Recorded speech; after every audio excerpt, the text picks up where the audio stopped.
रोजी रोटी की भाग दौड़ में हम जैसे तैसे अपना और अपनों का पेट तो भर लेते हैं, लेकिन जिंदगी का खालीपन भरना सबको नसीब नहीं होता। सपनों के पीछे भागने वालों की भीड़ में कई ऐसे भी होते हैं जो अपने अतीत से भाग रहे होते हैं, और जब अतीत किसी गुनाह या गवाह का भागीदार हो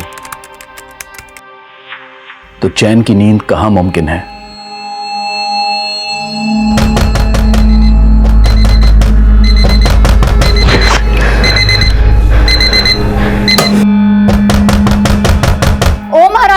अगर उठ गई हो तो जल्दी से बाहर आ जा, और आज बिना लंच बना ऑफिस गई ना तो घर में घुसने नहीं दूंगी। उठ जल्दी।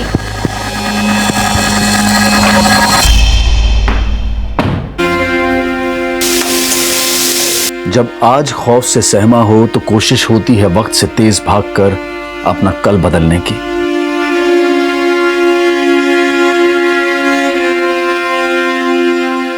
माना कि जिंदगी पल भर में नहीं बदलती, लेकिन दिन के 24 घंटों में एक ना एक पल ऐसा जरूर होता है जो हमारी जिंदगी बदल देने की ताकत रखता है। प्रीति, 7 बज गए, घर चलना है, आज भी ओवर टाइम। तो 7 बज गए तो। प्रीति, क्या हुआ? नहीं वो मैं, मोनिका तुम जाओ, मैं काम खत्म किए बिना नहीं जा सकती, 2 दिन बाद ऑडिट है। ठीक है, बाय, सी यू टुमारो।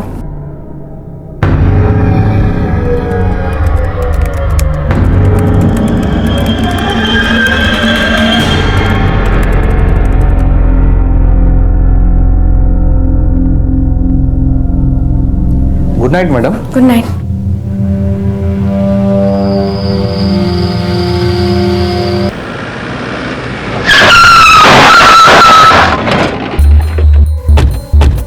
हटिए, हटिए सामने से, हटिए।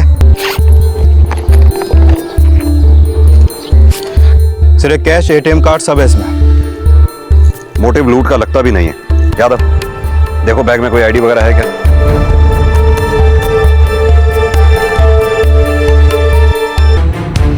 साहब, प्रीति मैडम कल रात 11 बजे ऑफिस से निकली थी। वो जब निकली यहाँ से तो साथ में कोई था उनके? नहीं साहब, सब लोग 7, साढ़े 7 बजे तक निकल गए थे, लेकिन प्रीति मैडम 11 बजे तक यहीं थी। वो क्यों? ये मैं कैसे बता सकता हूँ, शायद होगा कोई काम। बॉस लोग 10 बजे तक आएंगे, आप उन्हीं से पूछ लीजिएगा। प्रीति का फोन नंबर और एड्रेस होगा आपके पास? हाँ साहब।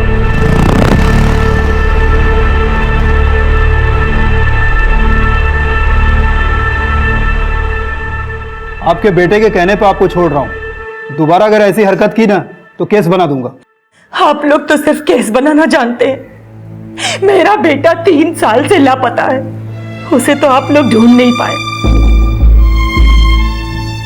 वो लापता नहीं, खुद भागा था। और ये आपका बेटा नहीं है? आत्महत्या करने से पहले इसके बारे में नहीं सोचा? माँ, संभालो अपने आप को, अब घर चलो। सर, मैं माँ को ले जा सकता हूँ? ठीक है, प्लीज रोनी, चलो। उठो। ठीक है सर।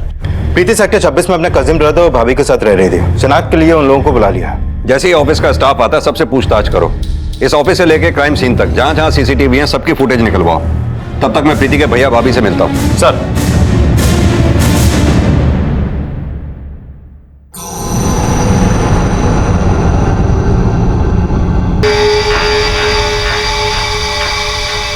क्या हुआ? आप लोग तो ऐसे रिएक्ट कर रहे हैं जैसे ये प्रीति नहीं कोई और है। नहीं सर, ये प्रीति ही है। एक तरफ प्रीति की मौत से भी उसके करीबियों की आंखें नम नहीं हुई थी, और दूसरी तरफ एक मां अपने लापता बेटे को देखने के लिए इस कदर तरस रही थी कि हताशा में उसने आत्महत्या करने की भी कोशिश की। उसके लापता बेटे का प्रीति और प्रीति की हत्या से क्या कोई कनेक्शन था? प्रीति कल रात अपने ऑफिस से घर नहीं पहुंची। आप लोगों को जरा भी चिंता नहीं हुई? वो तो आए दिन लेट आती थी सर, और वैसे भी कल हम जल्दी सो गए थे और मॉर्निंग में आप लोगों का फोन आ गया। लेकिन प्रीति के मरने का आप लोगों को अफसोस तो होगा ही। जी, अफसोस तो है ही, लेकिन प्रीति से हमारा बहुत दूर का रिश्ता था। प्रीति के पेरेंट्स हैं या? जी है ना, लेकिन हमारा रिश्ता प्रीति के मामा प्रमोद से है। दरअसल प्रीति के मामा मेरे दूर के चाचा लगते हैं। वो भी अलीगढ़ से ही हैं। आपका फ़ोन आने के बाद मैंने उन्हें इन्फॉर्म कर दिया है। लेकिन प्रीति अपने पेरेंट्स के साथ रहने की बजाय आप लोगों के साथ क्यों रह रही थी? सर वो जॉब के लिए हमारे यहाँ आई थी। करीब 3 साल पहले उसके मामा ने ही उसे हमारे पास छोड़ा था।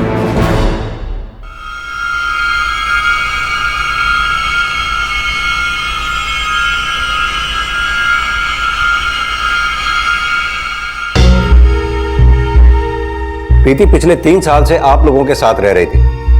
आपको क्या लगता है ऐसा कौन हो सकता है जो प्रीति से ऐसी दुश्मनी निकाले?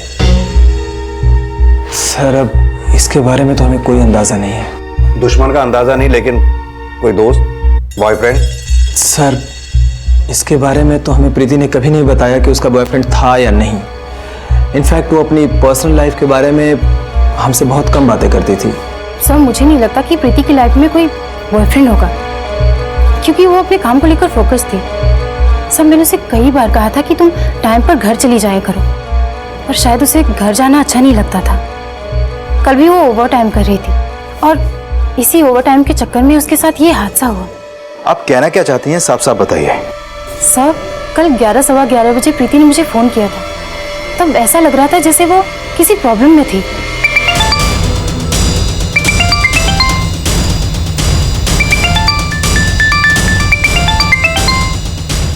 हेलो मोनिका। हेलो प्रीति। हेलो हेलो प्रीति। सर मैंने उसे कॉल बैक किया था पर उसका फोन बंद था। उसने कुछ तो बोला होगा, कुछ तो बताया होगा फोन पे। फोन 7-8 सेकंड में कट हो गया था, पर वो शायद राम का नाम ले रही थी। राम? ये राम कौन है? राम पहले यहाँ सिक्योरिटी गार्ड था। राम काफी टाइम से प्रीति को परेशान कर रहा था।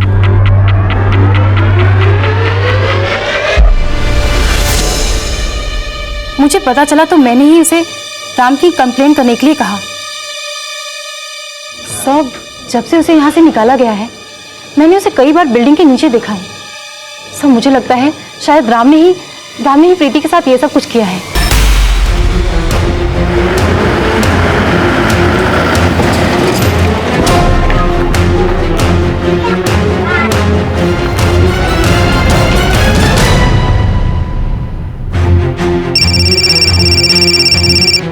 हाँ बोलो। सर प्रीति की जिंदगी में एक खलनायक सामने आया है। कौन?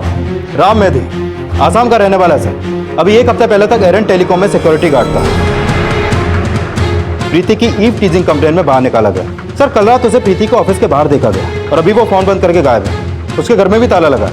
मैंने उसके पड़ोसियों से पूछताछ की तो पता चला कि अपना सामान लेकर अभी थोड़ी देर पहले ही अपने घर से निकला है वो। जरूर शहर छोड़कर भागने की कोशिश कर रहा होगा। बस अड्डा, रेलवे स्टेशन सभी पे अलर्ट कर दो। हो सकता है शायद वो खुद मिल जाए या कोई इंफॉर्मेशन मिले। सिक्योरिटी गार्ड राम मेधी के गायब होने की सूचना से पुलिस तुरंत हरकत में आ गई।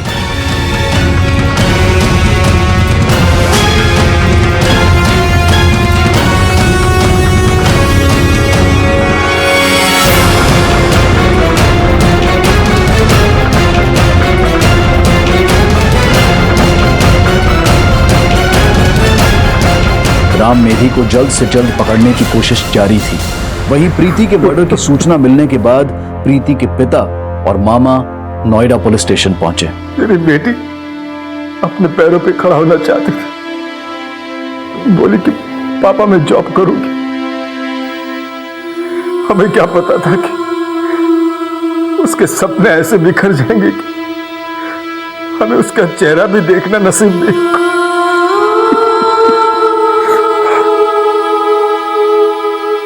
किसने मारा मेरी बेटी को? किसने? एक सिक्योरिटी गार्ड था आपकी बेटी की कंपनी में, राम। हमें उसी पे शक है। आपको कभी बताया प्रीति ने कि उसकी कंपनी का सिक्योरिटी गार्ड उसके साथ छेड़छाड़ किया करता था? नहीं साहब, हमारी बेटी ने हमें कुछ भी नहीं बताया। बहुत ही सीधी लड़की थी सर। हमें तो यकीन ही नहीं हो रहा सर कि वो अचानक ऐसे।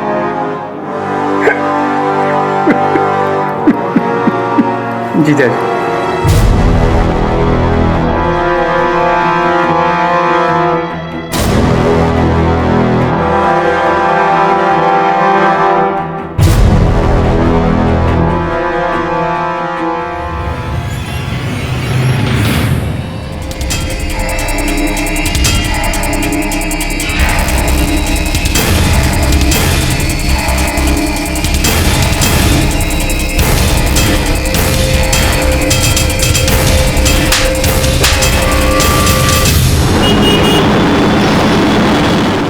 पुलिस वाले मेरे बेटे को भगोड़े तो ऐसे बोलते हैं जैसे जैसे मेरा बेटा कोई क्रिमिनल हो।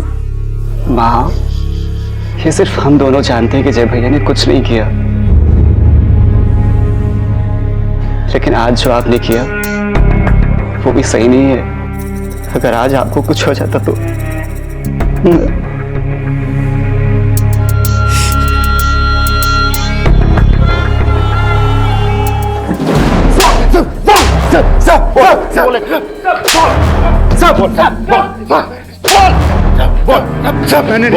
मैंने नहीं मारा प्रीति मैडम। मारा नहीं तो भागा क्यों? और कल रात प्रीति के ऑफिस के बाहर करने क्या गया था तू? मैं प्रीति मैडम से माफी मांगने गया था ताकि वो मुझे माफ कर दे और फिर से काम पे लगवा देता।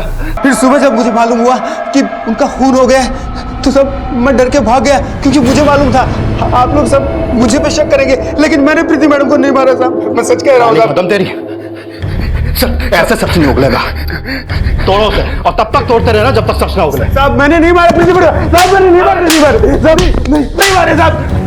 सर अभी तक राम ने कुछ नहीं उगला, लेकिन बहुत जल्द सब उगल देगा। सर, प्रीति के ऑफिस की बिल्डिंग के बाहर का सीसीटीवी फुटेज प्ले करो। सर,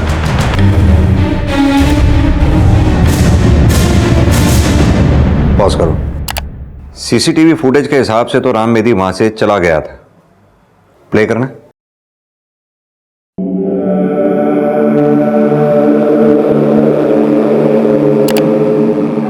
ये कौन? जूम करना।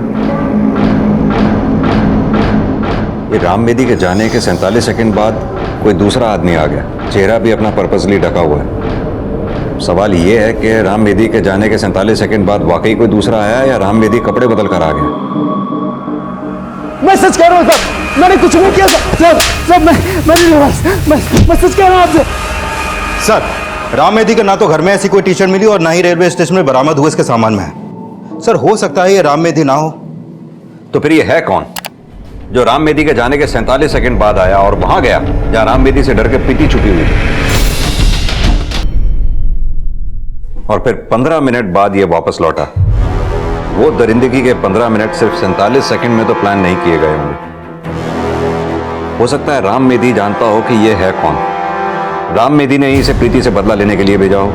मैंने कुछ नहीं किया सर, मैं सच कह रहा हूं आपसे। पुलिस के बहुत जोर देने पर भी राम मेधी अपने बयान पर कायम था। हालांकि ये साफ था कि प्रीति का मर्डर करने वाला राम मेधी नहीं था, लेकिन राम मेधी की हत्यारे से सांठगांठ और प्रीति के कलीग से भी हत्यारे की पहचान पता लगाने की कोशिश की जा रही थी। सर मुझे समझ नहीं आ रहा कि ये कौन हो सकता है। मोनिका, तुमने बताया था कि राम मेदी के ऑफिस से निकाले जाने के बाद तुमने राम मेदी को ऑफिस के बाहर कई बार खड़ा देखा था। वो अकेला होता था या उसके साथ में कोई और भी होता था? सर मैंने उसे अकेले ही देखा था। ऑफिस के अंदर या बाहर कोई ऐसा हो जो प्रीति को स्टॉक करता हो, या फिर कोई ऐसा जिसकी प्रीति पे बुरी नजर हो? सर प्रीति 3 महीने पहले तक कस्टमर केयर डिपार्टमेंट में काम करती थी। वो मिस्टर कपूर के अंडर में काम करती थी। सर प्रीति ने बताया था कि मिस्टर कपूर ने उसके साथ बदतमीजी करने की कोशिश की थी। क्या हुआ प्रीति, तू रो क्यों रही है? अंदर बॉस ने क्या किया? अरे कुछ नहीं किया मैंने, झूठ बोल रही है। एक काम ठीक से नहीं करती है। आज मैंने उसे डांट दिया, बोला जॉब से नहीं खड़ा दूंगा, तो देखो नौटंकी मुझ पे झूठा एलिगेशन लगा रही है। नहीं मैं झूठ नहीं बोल रही हूँ। Shut up. सर इसके बाद प्रीति खुद जॉब छोड़ना चाहती थी, पर हमारे बॉस ने उसका डिपार्टमेंट चेंज कर दिया था। बॉस कौन? मिस्टर कपूर? नहीं सर, हमारे जीएम भाटिया सर। तो फिर मिस्टर कपूर के साथ क्या हुआ? सर मिस्टर कपूर को हमारे बॉस ने वार्निंग दी थी, जिससे उनका प्रमोशन रुक गया था। इस वजह से वो प्रीति से काफी चिढ़ते थे, पर कह कुछ भी नहीं पाते थे। सर यकीन मानिए मैंने प्रीति के साथ कभी भी कोई भी बदतमीजी नहीं की। सर ये उसने झूठा एलिगेशन लगाया था मुझ पर। प्रीति से नफरत निकालने की एक वजह यह भी हो सकती है। वैसे तुम्हारे बारे में जो कुछ भी पता चला है उससे लगता नहीं कि प्रीति ने झूठ बोला होगा। सर उसने झूठ ही बोला है। सर उसकी वजह से ही मेरा प्रमोशन रुक गया। प्रमोशन तो तुम्हारा क्रिमिनल बनने में हुआ। पहले एक सीधी सादी लड़की को मोलेस्ट करने की कोशिश की और बाद में उसका रेप ही नहीं, उसका मर्डर भी कर दिया। सर आप ही सोचिए ना, मैं एक बीवी बच्चा वाला आदमी हूँ सर। मैं ऐसी हरकत करके अपनी जिंदगी क्यों बर्बाद करना चाहूंगा? नीयत में अय्याशी और शक्ल पे शराफत, तुम्हारे जैसे लोगों से रोज सामना होता है हमारा। अब सीधी तरह से बताओगे या हम उगलवाएं? सर जिस रात ये कांड हुआ ना, मैं अपने घर पे था। चाहे तो आप चेक कर लो सर। चेक तो अब तुम्हारा सारा बैकग्राउंड होगा। क्योंकि तुम्हारे जैसे लोग किसी से नफरत निकालने के लिए क्या क्या चालाकियां कर सकते हैं सब जानते हैं। अभी तो तुम्हें जाने दे रहे हैं, लेकिन ये शहर छोड़कर जाना मत। जा सकते हैं आप। सुबह इस कपूर पे नजर रखो। सर, प्रीति की पोस्टमार्टम रिपोर्ट का क्या स्टेटस है? अभी तक नहीं आई सर। अगर प्रीति का रेप हुआ है तो डीएनए सैंपल के थ्रू उस रेपिस्ट तक पहुंचा जा सकता है। पुलिस को लग रहा था कि प्रीति की मेडिकल और पोस्टमार्टम रिपोर्ट के जरिए क्रिमिनल को आइडेंटिफाई करने की लीड जरूर मिलेगी, लेकिन प्रीति की पोस्टमार्टम रिपोर्ट ने इस केस को और भी ज्यादा उलझा दिया। सर, ये प्रीति की पोस्टमार्टम रिपोर्ट, इस रिपोर्ट के मुताबिक उसकी मौत उस रात 11 बजे के आसपास हुई और एक्सेसिव ब्लीडिंग की वजह से उसकी मौत हुई। लेकिन सर, सेक्सुअल असॉल्ट का कोई साइन नहीं मिला, यानी उस रात प्रीति के साथ कोई रेप नहीं हुआ। शायद मर्डर करने वाले ने यह विटनेस किया कि राम मेदी प्रीति का पीछा कर रहा था। उसे यह बात तो साफ है कि वो प्रीति को पहले से जानता था और उसने कोई पुरानी दुश्मनी निकाली। सर, जिस रात प्रीति का मर्डर हुआ उस दिन उसका मैनेजर कपूर शाम 7:30 बजे ऑफिस से निकल गया था और अगले दिन सुबह तक वो अपने घर वैशाली में ही था। सर, हो सकता है उसने इस आदमी को प्रीति को मारने के लिए हायर किया हो। प्रीति का मर्डर करने वाला क्या वाकई किसी का मोहरा था? राम मेधी के बाद अब टेलीकॉम के मैनेजर के कॉल रिकॉर्ड्स और गतिविधियों को भी खंगाला जा रहा था और मोहरे को प्रीति को मारने की मंशा रखने वाला दोस्त या दुश्मन भी समझा जा रहा था। प्रीति के कॉल रिकॉर्ड्स खंगाले जा रहे थे, लेकिन हत्यारे की पहचान अब भी रहस्य बनी हुई थी। नहीं सर, ये हमें बिल्कुल समझ में नहीं आ रहा है कि ये कौन हो सकता है। देवेंद्र जी, प्रीति पिछले 3 साल से नोएडा में इन लोगों के साथ रह रही थी। इनसे पहले जब तक वो आपके साथ थी, क्या कोई ऐसा था जिसकी मंशा प्रीति को नुकसान पहुंचाने की हो? कोई मनचला दोस्त, कोई बॉयफ्रेंड? नहीं सर, ऐसा तो कुछ नहीं था। अगर होता भी तो वो आपको क्या बताती? मेरा मतलब, एक सिक्योरिटी गार्ड से लेकर एक कंपनी के मैनेजर तक ने प्रीति की नाक में दम कर रखा था। उसने ये बातें आपको नहीं बताई तो हमेशा आपको सब कुछ बताया हो, इस बात की क्या गारंटी? हमें तो कुछ समझ नहीं आ रहा सर। मेरी बेटी बिल्कुल गाय जैसी थी। क्या पता था कि उसका सीधापन ही उसे खा जाएगा। कभी कभी इंसान की खामोशी ही उसकी दुश्मन बन जाती है। प्रीति की हत्या उसकी खामोशी का ही परिणाम थी, लेकिन प्रीति की खामोशी में किस दर्द की आग छुपी थी? ऐसा कौन सा जख्म था जिसने प्रीति को इतना रिजर्व बना दिया था कि उसके करीबियों से भी पुलिस ये नहीं जान पा रही थी कि प्रीति अपने किस दोस्त या किस दुश्मन के अपराध का शिकार हुई थी?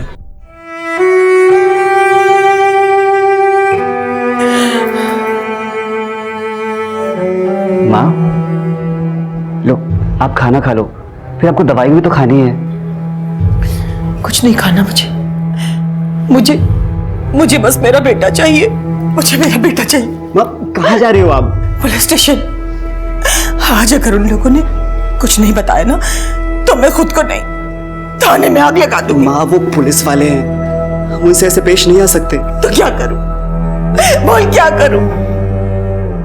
अपने बेटे की शक्ल देखे भी नहीं मर जाऊं? माँ प्लीज, आप ऐसा मत बोलो। जय भैया जरूर मिलेंगे। कब आएगा?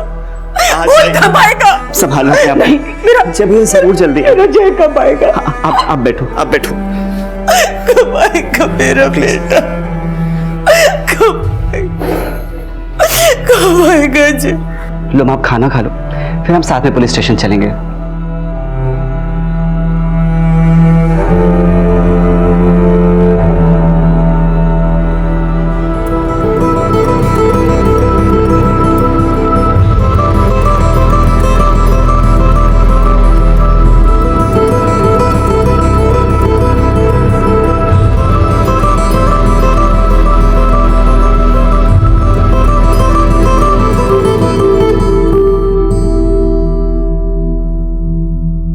सर, अभी तक प्रीति के बारे में जो भी पता चला उससे ये तो साफ है कि प्रीति एक चुपचाप रहने वाली सीधी सादी लड़की थी। घर से ऑफिस, ऑफिस से घर, ना किसी से मिलना, ना पार्टी, ना दोस्त, ना कोई लवर। सर, उसके कॉल रिकॉर्ड से लेकर नोएडा में प्रीति से जुड़े जितने भी लोग थे सबको खंगाला, लेकिन राम मेधी और उसके मैनेजर कपूर को छोड़कर ऐसा कोई सामने नहीं आया जिसके पास प्रीति को मारने का कोई मोटिव हो। लेकिन सर, राम मेधी और उसके मैनेजर कपूर के खिलाफ हमारे पास कोई सबूत नहीं है। सर, प्रीति नोएडा में जहाँ रहती थी वहाँ के एक पड़ोसी ने बताया कि प्रीति का अपने कजन ब्रदर संजय और भाभी अर्चना के साथ अच्छा रिलेशन नहीं था। प्रीति रात को जब भी देर से घर आती तो वो लोग घर का दरवाजा भी नहीं खोलते और प्रीति रात भर घर के बाहर बैठी रहती थी। सर, पिछले दिनों हमारी डोरबेल खराब थी और भला हम अपने मेहमान के साथ ऐसा क्यों करेंगे? वो क्या है कि कई लोगों को दूर के रिश्तेदार एक दिन भी नहीं सुहाते। फिर प्रीति तो 3 साल से आप लोगों के यहाँ रह रही थी। ये सच है सर कि वो हम पर बोझ थी, लेकिन असली बोझ तो अपने पेरेंट्स के ऊपर थी। इसलिए तो उसे अपने से दूर कर दिया और कभी खबर तक लेने नहीं आए। जैसा वो दिखा रहे थे सर, ऐसा बिल्कुल भी नहीं थे। लाश तक लेके नहीं गए थे उसकी, यही अंतिम संस्कार कर दिया था। और पापा और मामा के अलावा न माँ, न बहन, न कोई रिश्तेदार, कोई नहीं आया। सर, प्रीति के कॉल रिकॉर्ड के हिसाब से उसकी अपने फादर से काफ़ी कम बात होती थी। कहीं ऐसा तो नहीं कि प्रीति के नोएडा में रहने की वजह कुछ और ही है? ये प्रीति के फादर को फोन करके थाने बुलाओ। सर, आप जिस नंबर को डायल कर रहे हैं वो इस समय स्विच ऑफ है। सर फोन बंद है।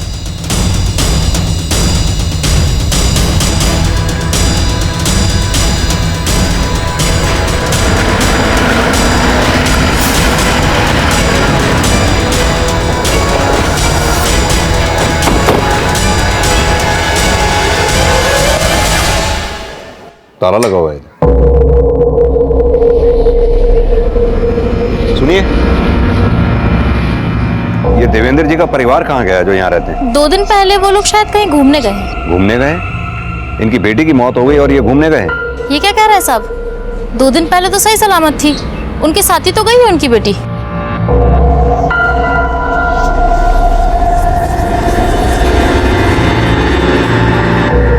प्रीति नाम है इसका।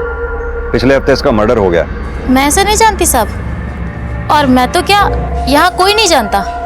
देवेंद्र जी की एक ही बेटी है कुसुम। ये प्रीति पिछले 3 साल से नोएडा में रह रही थी। आप बता सकती हैं ये देवेंद्र परिवार यहाँ कब से रह रहा है? 3 साल से वो लोग यहाँ रह रहे हैं। इससे पहले ये लोग कहाँ रहते थे? साहब ये तो नहीं मालूम, लेकिन ये लोग अलीगढ़ से हैं इतना मालूम है मुझे। ये बता सकती हैं इनका मकान मालिक कहाँ रहता है? यहीं पास में ही रहता है साहब। प्रीति के पिता का अलीगढ़ का एड्रेस पता करने के बाद पुलिस प्रीति के मामा और फिर प्रीति के पिता के घर पहुंची, लेकिन दोनों ही एड्रेसेस पर कोई मौजूद नहीं था। लेकिन जब पुलिस ने पड़ोसियों का बयान लिया तो प्रीति की जिंदगी का एक नया राज सामने आया। ये आपके पड़ोस में देवेंद्र और उसका परिवार रहा करता था? जी। कुछ बताएंगे? 4 साल पहले देवेंद्र की दिल्ली में नौकरी लग गई थी और वो अपनी बीवी और बच्चों के साथ फरीदाबाद शिफ्ट हो गया था। ये उन्हीं की बेटी है? हाँ, ये उनकी बड़ी बेटी थी, इससे छोटी कुसुम है। आपने कहा कि 4 साल पहले देवेंद्र अपने परिवार समेत फरीदाबाद में शिफ्ट हो गए थे, लेकिन ये उनकी बेटी प्रीति पिछले 3 साल से नोएडा में क्यों रह रही थी? प्रीति नोएडा में रहती? जी। हमने तो कुछ और ही सुना था। क्या सुना था? सुना था 3 साल पहले कोई लड़का इसे भगा कर ले गया था। लड़का? कौन लड़का? वो नहीं पता साहब, हो सकता है वहीं का कोई लड़का हो जहाँ 4 साल पहले देवेंद्र रहने गए थे। पिछले 3 साल से तो देवेंद्र परिवार समेत बल्लभगढ़ में रह रहे थे। उससे पहले फरीदाबाद में कहाँ रहते थे, उसका एड्रेस है आपके पास? एड्रेस तो नहीं है साहब। संध्या जी, आपका बेटा जय मिलेगा तो भी आपके साथ नहीं होगा, वो जेल जाएगा। 17 साल की लड़की को लेकर भागा था वो। नहीं साहब, मेरा बेटा किसी लड़की के लिए अपनी माँ से 3 साल तक दूर नहीं रह सकता। आप पता लगाइए, वो भागा नहीं था, वो कभी कोई गलत काम नहीं कर सकता है। सर, अगर वाकई में कोई लड़का 3 साल पहले प्रीति को लेकर भागा था तो 3 साल से प्रीति नोएडा में क्यों रह रही थी? हो सकता है 3 साल पहले प्रीति जिस लड़के के साथ भागी वो भाग तो गई, लेकिन उनका रिश्ता ज्यादा दिन तक टिक नहीं पाया हो और प्रीति के मर्डर में उसी लड़के का हाथ हो। सर, अगर ऐसा कुछ है तो प्रीति के फादर और मामा ने हमें कुछ क्यों नहीं बताया, और अब पूरे परिवार सहित कहाँ गायब हो गए? अब ये बात तो प्रीति के फादर और मामा से मिलकर ही पता चलेगी। ये प्रीति के मामा और फादर दोनों का फोन सर्वेलेंस पे डालो। जैसे ही इनका फोन ऑन हो फौरन ट्रेस करो। प्रीति के फादर देवेंद्र परिवार 3 साल से बल्लभगढ़ में रह रहे हैं, उससे पहले वो फरीदाबाद में रहते थे। ये फरीदाबाद पुलिस स्टेशन से बात करो, हो सकता है 4 साल पुराना एड्रेस पता चले। प्रीति के पिता और मामा का परिवार समेत गायब होना सवाल तो खड़े कर रहा था, लेकिन जब नोएडा पुलिस फरीदाबाद पुलिस से मिली तो प्रीति से जुड़ा 3 साल पुराना एक और केस सामने आया। 3 साल पहले 10 जुलाई 2013 को प्रीति के फादर देवेंद्र ने जय सोलंकी के खिलाफ केस फाइल किया था। उनका कहना है कि जब जय प्रीति को लेकर भागा था उस वक्त प्रीति की उम्र 17 साल 8 महीने थी। तब से ना जय का पता है ना प्रीति का पता है। यानी प्रीति पिछले 3 साल से नोएडा में रह रही थी, ये बात प्रीति के फादर देवेंद्र जी जानते थे। लेकिन सर, इस केस की फाइल में ऐसा कुछ भी अपडेट नहीं है। थोड़े दिन पहले ही हमारा यहाँ ट्रांसफर हुआ, मालूम हुआ कि जय की माँ संध्या बार बार इस केस को फॉलो अप कर रही है और बार बार ये कह रही है कि मेरा बेटा निर्दोष है, लापता है, उसने प्रीति को नहीं भगाया। प्रीति और जय अगर भाग गए थे तो पिछले 3 साल से प्रीति नोएडा में क्यों रह रही थी? 3 साल से जय कहां था और प्रीति का मर्डर करने वाला कौन था? सर जय भी 3 साल से गायब है और 3 साल से प्रीति नोएडा में रह रही है। अगर प्रीति जय के साथ भागी थी तो क्या प्रीति के मर्डर से जय का कोई कनेक्शन है या फिर कहानी कुछ और भी है? कहानी जो भी हो दुबे, लेकिन ये कहानी आज से 3 साल पुरानी नहीं बल्कि आज से 4 साल पुरानी है, जब प्रीति और उसकी फैमिली अलीगढ़ से फरीदाबाद शिफ्ट हुए थे। लेकिन एक बात तो साफ है, ये प्रीति के मर्डर का कनेक्शन इस जय सोलंकी से जरूर जुड़ा हुआ है। कोई भी कदम उठाने से पहले हमें प्रीति और जय के रिश्ते की असल कहानी समझनी पड़ेगी। तुम जय की मां से मिलो, मैं फरीदाबाद उस पते पर जाता हूं जहां प्रीति और उसकी फैमिली 4 साल पहले शिफ्ट हुए थे। सर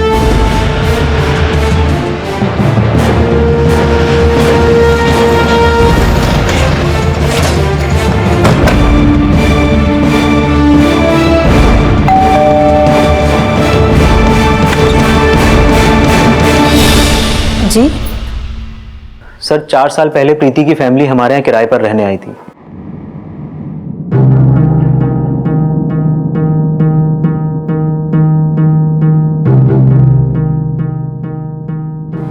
जय सोलंकी मेरा साला है सर, उसका मेरे घर पे आना जाना था और उसी दौरान जय और प्रीति की मुलाकात हुई थी सर।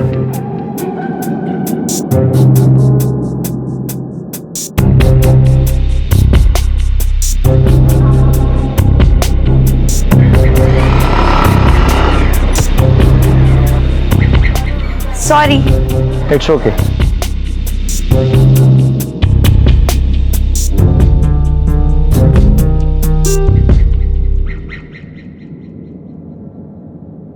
प्रीति, कुसुम,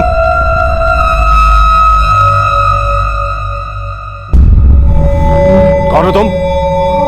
यहाँ क्या कर रहे हो? जय, तू कब आया? अभी आया दीदी। चला अंदर आ।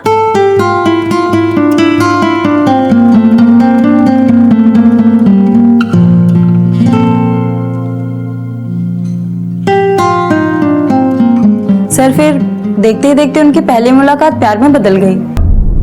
आग लगाने वाले पूछ रहे कि धुआं कहां से निकला। गगन, अपने सालों को समझा दे, मेरी बेटी के आसपास भी दिखा तो अच्छा नहीं होगा। सर उसके बाद प्रीति के फादर देवेंद्र जी ने प्रीति को उसके मामा प्रमोद जी के पास अलीगढ़ रहने भेज दिया था और उसके कुछ दिन बाद वो लोग भी यहाँ से घर खाली करके चले गए सर। कितना टाइम रहे वो लोग यहाँ पर? सर करीब 1 साल। और प्रीति को अलीगढ़ कब भेजा? सर घर खाली करने से 2 महीना पहले। सर प्रीति के फादर ने जब जय पर प्रीति को भगाने का आरोप लगाया था उस वक्त प्रीति अलीगढ़ में थी सर। माना कि जय प्रीति से बहुत प्यार करता था साहब, लेकिन वो अपनी माँ से और अपने भाई से उतना ही प्यार करता था। और मुझे नहीं लगता साहब कि वो अपनी माँ और अपने भाई से बिना मिले, बिना फोन किए 3 साल तक रह सकता है। लेकिन संध्या जी, एफआईआर के हिसाब से जय पे केस फाइल हुआ 10 जुलाई की सुबह। आपकी जैसे आखिरी बार कब बात हुई? 8 जुलाई की रात को। बेटा 10 बज गया, कहाँ है तू? अब तक घर नहीं पहुंचा। माँ मैं आज रात घर नहीं आ सकता। क्यों बेटा? ऑफिस का एक थोड़ा सा काम है तो आने में सुबह होगी। लेकिन हमें तो पता चला था कि वो उस रात ऑफिस में था ही नहीं। और 9 जुलाई की सुबह जय का फोन अलीगढ़ में एक्टिव था और उस समय प्रीति भी अलीगढ़ में ही थी। जरूर प्रीति के बाप ने जय को गायब करवाया है और प्रीति को भी उसी ने कहीं छुपा दिया है। लेकिन प्रीति का तो मर्डर हो चुका है। प्रीति का मर्डर और मेरा बेटा साहब, मेरा बेटा कहाँ है साहब? लेकिन अभी तो आप बोल रही थी कि जय ने प्रीति को नहीं भगाया। हाँ नहीं भगाया था साहब, लेकिन वाह, प्रीति को तो आप लोगों ने ढूंढ लिया, लेकिन मेरा बेटा 3 साल से लापता है। उसकी कोई खबर आप लोगों ने हमें नहीं दी। और एक माँ होने के नाते क्या मैं अपने बेटे के बारे में इतना भी नहीं पूछ सकती? जय की मां जय को निर्दोष बता रही थी, लेकिन जल्द ही प्रीति के फादर का पक्ष भी सामने आने वाला था। सर प्रीति के फादर का फोन अभी रुड़की में ऑन हुआ है और मुजफ्फरनगर की तरफ ट्रैवल कर रहा है। ये रुड़की और मुजफ्फरनगर के बीच में जितने भी टोल नाका और चेक पोस्ट हैं सभी को अलर्ट कर दो।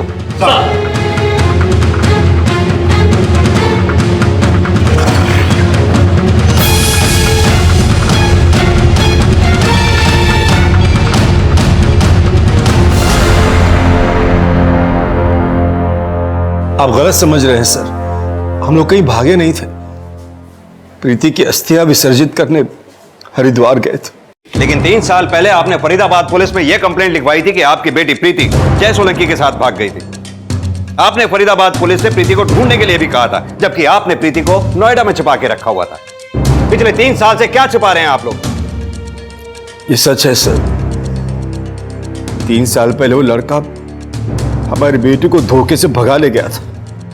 उस लड़के ने हमारी बेटी की जिंदगी खराब कर दी है सर, और इसीलिए हमारी बेटी बहुत ही डरी सहमी रहती थी।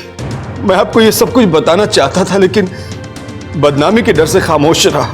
बदनामी से डर रहे थे या फिर कोई कांड किया था आप लोगों ने? कांड तो उस लड़के ने किया था सर। 2 दिन तक मेरी बेटी के साथ रेप किया उसने,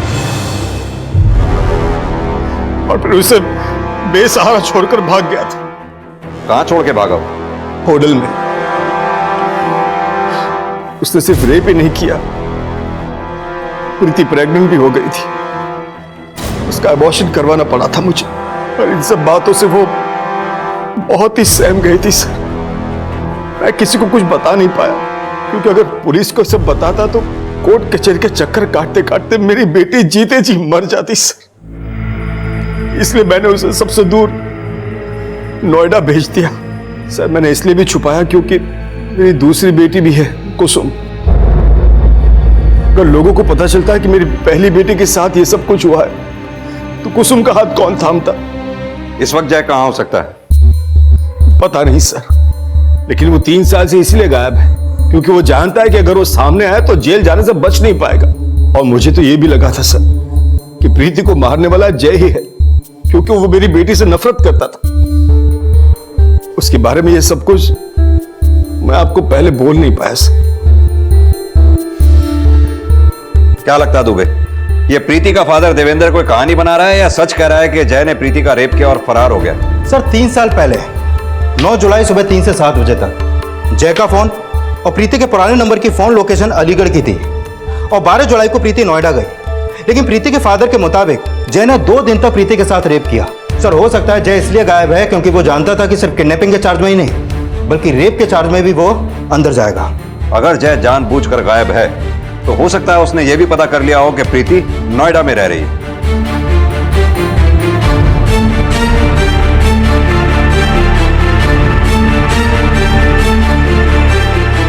क्या लगता है दुबे, ये जय सोलंकी तो नहीं? सर अगर ये वाकई में जय सोलंकी है तो एक बात अजीब है। 3 साल तक इसने ना तो अपनी मां से कोई कांटेक्ट किया और ना ही अपने भाई अजय से। हो सकता है जय की मां और भाई जय के कांटेक्ट में हो और उसका राज छुपा के उसे बचाने की कोशिश कर रहे हो। वो जानते हो कि जय ने प्रीति को भगाया ही नहीं बल्कि उसका रेप भी किया और बाद में उसका मर्डर भी किया। और 3 साल से हमें वो ये दिखाने की कोशिश कर रहे हैं कि जय प्रीति के फादर देवेंद्र की साजिश का शिकार है। दुबे, जय की मां, भाई, प्रीति का बाप, मामा, सबके पिछले 3 साल के कॉल रिकॉर्ड्स निकलवाओ। देखें किसकी कहानी सच्ची है और किसकी झूठी। और हाँ, फरीदाबाद के पुराने केस की फाइल निकालो और दोबारा से चेक करो। पता तो चले किसकी स्टेटमेंट सही है और किसकी गलत। दोनों तरफ से हमें कंफर्म करना होगा। सर, प्रीति की हत्या ने 3 साल पुराने उस केस को फिर से जिंदा कर दिया जिसमें पिछले 3 साल से जय सोलंकी को एक आरोपी मानकर ढूंढा जा रहा था। जय अब कहां था, ये जानने के लिए जय और प्रीति से जुड़े हर शख्स का बयान एक नए नजरिए से लिया जा रहा था। सर, प्रीति के फादर देवेंद्र ने बताया था कि 12 जुलाई को प्रीति उनसे होटल में मिली थी, लेकिन 12 जुलाई को तो प्रीति के फादर की फोन लोकेशन अलीगढ़ की थी। साहब, मैं जल्दी में फोन अपने घर पे ही भूल गया था। लेकिन उस दिन तुम्हें होटल से कोई फोन नहीं आया था, जैसा कि तुमने कहा। प्रीति ने तुम्हें होटल से कांटेक्ट किया था। हाँ, शायद फोन प्रीति की मामा को गया था। अब झूठ बोलने की कोई गुंजाइश बची नहीं है। हाँ यादव सर, जय के भाई अजय की एक इंफॉर्मेशन हाथ लगी है।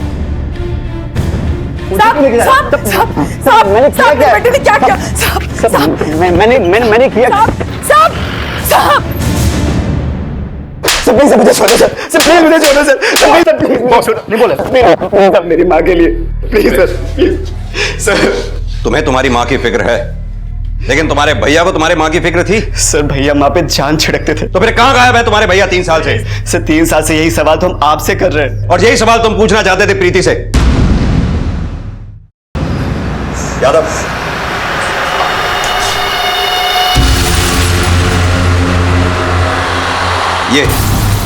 ये तुम्हारे ऑफिस के सीसीटीवी फुटेज है। जिस रात प्रीति का मर्डर हुआ तुमने यही टी शर्ट पहनी थी। अब बता, सच क्या है? भैया के क्या बोले कि 3 साल बाद मैंने प्रीति को देखा था और मैं उससे जानना चाहता था कि मेरे जय भैया कहाँ हैं। माँ अब तक सोच रही है कि जय भैया एक दिन जरूर वापस आएंगे, लेकिन मैं उन्हें ये तक न बता सका कि 3 साल पहले जय भैया का। माना कि प्रीति पिछले 3 साल से खामोश थी, लेकिन प्रीति ने तुम्हारे भैया जय का मर्डर नहीं किया था। प्रीति का मर्डर करने की बजाय अगर तुम हमारे पास आते, हमें सच बताते, तो आज तुम्हारी मां को जय का नहीं तो कम से कम तुम्हारा तो सहारा रहता।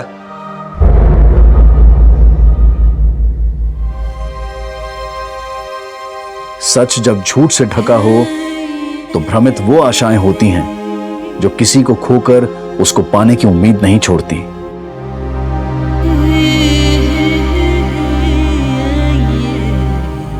प्रीति के पिता और मामा ने जो अपराध किया वो माफी के काबिल नहीं है, लेकिन प्रीति की हत्या के लिए जितना अजय को कोसा जाएगा, उतना ही जय की हत्या के इंसाफ में हुई देरी के लिए प्रीति को दोषी समझा जाएगा। माना कि प्रीति ऐसी मनोदशा में थी जिसमें सच बोलना आसान नहीं होता, लेकिन सच जब चुप्पी साध लेता है तो वो झूठ से भी वहशीला हो जाता है।